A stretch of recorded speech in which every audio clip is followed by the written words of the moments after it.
The sagebrush plains stretched wide and unforgiving beneath a pale morning sky, the kind of sky that promised heat before noon and offered no mercy to those caught unprepared. Mae Whitaker sat stiffly on the seat of her small buckboard, gloved hands clenched around the reins as her horse slowed to an uneasy stop. One wheel had sunk crookedly into a rut, the axle groaning like an old man's bones. Of all days, Mae muttered. She glanced back down the long road she'd traveled since dawn, the trail winding toward the town of Red Willow, where ribbons, church bells, and a waiting groom marked her intended future. Her wedding dress carefully wrapped in cloth and tucked behind the seat felt heavier now, as if it carried more than lace and silk. It carried expectation's duty, a promise she wasn't sure she'd ever fully made. Mae dismounted, skirts brushing the dust, and inspected the wheel.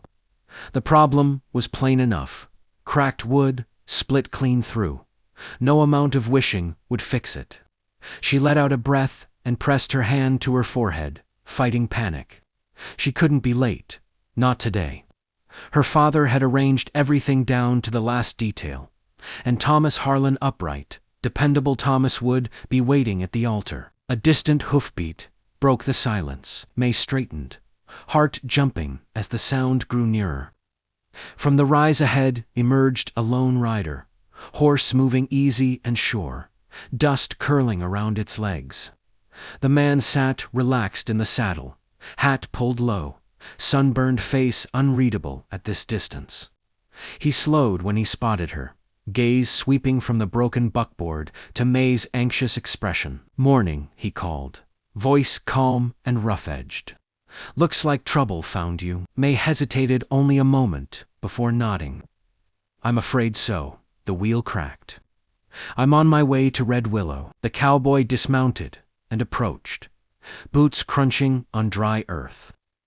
Up close, she noticed the lines around his eyes, the quiet confidence in his movements. He knelt beside the wheel, tested it with a practiced hand, then shook his head. "Not going anywhere like this," he said. "Name's Bill Carter." "Mae Whitaker," she replied. "And I." She stopped herself, unsure why she'd almost said more. "I need to get to town. It's important." Bill glanced at her, a flicker of curiosity in his eyes. "Important, usually written all over a person." "Yours sure is." Mae managed a tight smile. "Is there anything you can do?" He stood, brushing dust from his hands. "I've got tools, but no spare wheel. Closest ranch is a couple miles west. I can take you there. See if we can borrow a wagon, or send word ahead." Mae looked once more toward the road to Red Willow, then at the endless plain in the opposite direction. The choice felt heavier than it should have. "I don't suppose there's another option," she said softly. Bill swung back into the saddle and offered a hand. "Sometimes the road decides for us." As Mae accepted his help and climbed up behind him. She couldn't shake the strange feeling that this unwanted interruption was more than bad luck. As the buckboard faded behind them and the sagebrush swallowed the road, fate seemed to ride along, quiet and patient, waiting its turn. The horse moved at a steady lope, its rhythm settling Mae's nerves despite the swirl of thoughts in her mind. Bill rode with practiced ease, one hand loose on the reins, the other resting against his thigh. He didn't crowd her with questions, and she was grateful for the silence at first. The open land stretched endlessly around them, sagebrush shimmering under the rising sun, cicadas humming like distant wires. Mae kept her hands folded in her lap, careful not to touch him more than necessary. Each jostle of the saddle reminded her how close they were, close enough to notice the scent of leather and dust, close enough to feel the solid steadiness of him. "You don't look like someone headed to a funeral," Bill said at last, glancing sideways. "But you don't look like someone headed to a picnic either." Mae huffed a quiet laugh before she could stop herself. That obvious, clear as boot prints in mud. She hesitated, then sighed. "I'm on my way to be married." Bill's brows lifted slightly. He said nothing for a moment, just nodded, as if filing the information away. "That explains the look," he finally said. Most folks wear nerves different. Yours look like questions. Mae studied the horizon. Is it so strange to have questions on your wedding day? Depends, Bill replied. Are they about the flowers or the man? Her breath caught. She hadn't expected a stranger to see so clearly what she'd spent months trying to ignore. The man, she admitted quietly. Bill didn't smile or press her further. Then, it's not strange at all. They rode another stretch, in silence, the land dipping slightly as they crossed a dry creek bed. Mae found herself watching the way Bill guided the horse, firm but gentle, trusting the animal to know its footing. It struck her that Thomas never trusted anything without rules, without assurances, written and signed. Thomas planned. Bill adapted. Do you know him well? Bill asked, voice casual. Yes, Mae said automatically. Then, after a pause, I think so. He's a good man, responsible. My father approves. Bill glanced back at her again. That's not what I asked. Mae swallowed. We've known each other since I was a girl. Our families well. It makes sense. Makes sense, Bill echoed. Sense doesn't always make a life, though. Mae felt a strange tightness in her chest. She wasn't used to speaking like this, especially not with a man she'd met less than an hour ago, and yet words spilled easier than they ever had before. I don't dislike him, she said. But sometimes, when he talks about our future, it feels like he's reading from a ledger, as if everything's already decided. Bill chuckled softly. Some men like tidy rows, others don't mind a little wild grass. They crested a low hill, and a ranch came into view. A weathered house, a corral, smoke curling from a chimney. Mae felt a flicker of relief, and, unexpectedly, disappointment. Looks like we're almost there, Bill said. Yes, Mae replied, then surprised herself by adding, thank you for helping me, for listening. He slowed the horse. Didn't do much. You did, she said. You made the delay quieter. Bill looked at her then. Really looked, his gaze steady and searching. Sometimes delays are invitations, Mae, not punishments. Her heart thudded at the sound of her name on his lips. As they rode toward the ranch, Mae couldn't help wondering if she'd arrived on time this morning. If the wheel hadn't cracked, if Bill Carter hadn't come along, would she have ever allowed herself to question the path she was on? The thought lingered, unsettling and alive, as the horse slowed and fate tightened its quiet grip. The ranch belonged to an older couple who asked few questions and offered quick help. A wagon could be spared, they said, but not until afternoon. One of the hands had taken the team out fence checking and wouldn't be back for hours. Mae thanked them politely. Her smile practiced while inside her chest, time seemed to slip through her fingers. Bill leaned against the porch rail as the rancher spoke. I can ride ahead to Red Willow, he said. Tell them you're delayed. Save some worry. Mae's first instinct was to agree. It was sensible, responsible, the kind of solution Thomas would have approved of. Yet the idea of Bill leaving sent an unexpected pang through her. If you don't mind staying, she said, surprising herself again, I'd appreciate the company. Bill studied her for a moment, then nodded. I don't mind. The hours stretched slow and golden. Mae sat on the porch steps, watching dust drift in the distance, while Bill fixed a loose hinge on the barn door without being asked. There was something grounding about his presence, no urgency, no expectation, just doing what needed doing. They shared a simple lunch the rancher's wife provided. Bread, cheese, apples. Mae ate more than she expected. Hunger sharpened by nerves and the open air. You don't strike me as someone who likes being told who to be, Bill said, as they sat in the shade. Mae smiled faintly. I used to think I did. It was easier that way. And now, it feels like wearing a dress stitched for someone else. Bill nodded slowly. I've known that feeling. She glanced at him. You have once, he said. I was set to take over my uncle's spread. Good land, good money. But every time I pictured myself there, it felt like my boots were on the wrong feet. So you left. I did. Mae hugged her knees. Was it hard? Harder to stay. The words settled deep, echoing in places she'd kept closed. She thought of Thomas, waiting in Red Willow checking his watch, reassuring her father, assuming there was a reasonable explanation. Thomas always trusted reason. "Do you think people are meant for one path?" she asked quietly. "Or do we choose it?" Bill looked out across the fields. "I think the path shows up when you're honest enough to see it." A breeze lifted Mae's hair, warm and gentle. For the first time that day, she felt something close to calm. When the wagon finally arrived, the sun was already tipping west. The rancher hitched the team, and Mae climbed up, heart racing again. Red Willow felt closer, now too close. "I'll ride with you," Bill said, swinging into the seat beside her. They traveled in near silence, the wheels creaking, the horses steady. As the town came into view, church steeple catching the light, Mae's hands trembled. "What if I'm making a mistake?" she whispered. Bill didn't answer right away.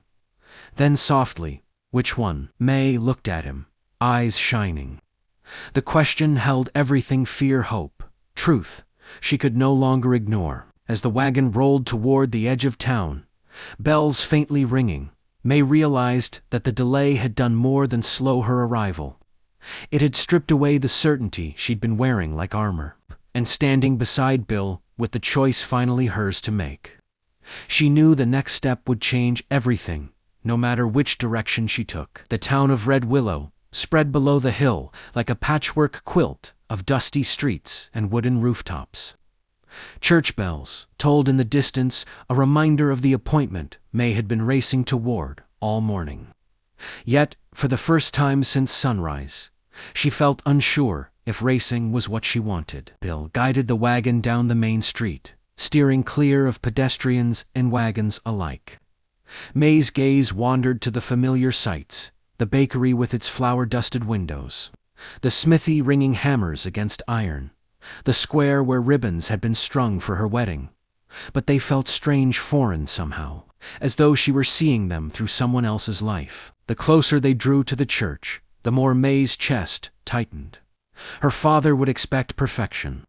Thomas would expect her, and yet, the thought of stepping into that chapel, exchanging vows, felt heavier than the broken wheel that had delayed her. "Mae," Bill said softly, leaning toward her, "you've been quiet since the hill. You sure you're ready?" Mae's hands tightened on her skirts. I thought I was."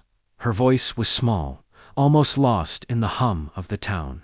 But now, she swallowed hard. "I'm not sure anymore." Bill studied her profile, the sunlight catching strands of hair around her face. "It's not too late to ask the right questions, even if it scares you." Her heart pounded. Was it fear, or was it freedom? I need to be honest," she whispered. "Not with him, not with anyone, but with myself." Bill nodded, quiet encouragement in his eyes. "Then do it." The wagon stopped at the edge of the churchyard. Townsfolk bustled around, glancing curiously at the delayed bride in her dust-speckled dress. Mae climbed down, steadying herself. Every step toward the doors felt heavier, yet liberating. Inside, the organ played faintly, a melody she had rehearsed 100 times. Thomas stood at the altar, eyes bright with expectation.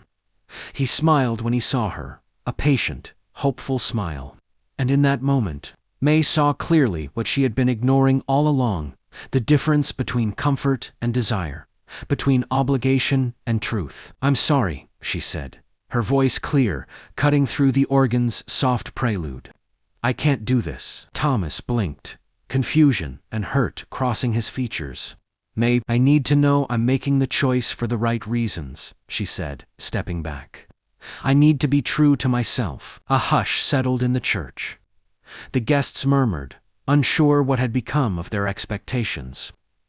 Mae's heart thudded wildly, but a strange calm followed, like the weight of 1,000 demands had lifted. Bill, standing near the doorway, tipped his hat. He didn't approach, didn't need to. The acknowledgement in his eyes was enough. Thomas swallowed his jaw tight, then nodded. "I understand," he said, voice careful. "I wish you well." Mae turned to the door, taking a deep breath. Outside, Bill's horse stamped softly. She walked toward him, unafraid now, every step lighter than the last. "You came back for me," she said, a small laugh escaping despite the tension. "I never left," Bill replied. "Some roads are meant to be shared, even if they start rough." Mae slid into the saddle behind him, dust rising in clouds around them. The sun dipped lower, casting a golden glow across the plains, and for the first time Mae felt the thrill of choosing her own path, of embracing a future unbound by expectation. Together, they rode toward the horizon, hearts unburdened, their laughter carried by the wind.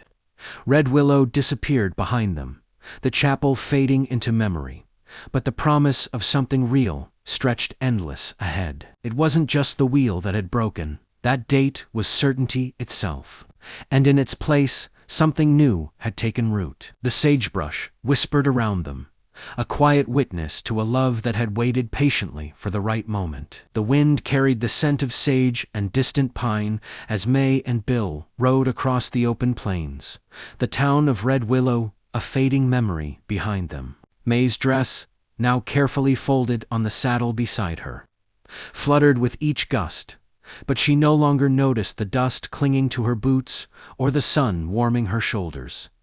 She was free, truly free for the first time. She could breathe without obligation pressing on her chest. Bill rode easy, one hand resting lightly on the reins, the other brushing back a loose lock of hair from Mae's face. "You're quiet," he said, his voice low, carrying the warmth of the plains. Mae smiled faintly. "I'm thinking." She hesitated. "I never imagined making a choice like that. I thought life was supposed to hand me certainty." Bill shook his head. "Life hands you a lot of things, Mae, but certainty, that's something you earn yourself. You decide, you live with it, and then you make the next choice. One after another." She laughed softly, the sound mingling with the creak of leather and the soft thump of hooves. "I'm glad this delay happened," she said, almost to herself.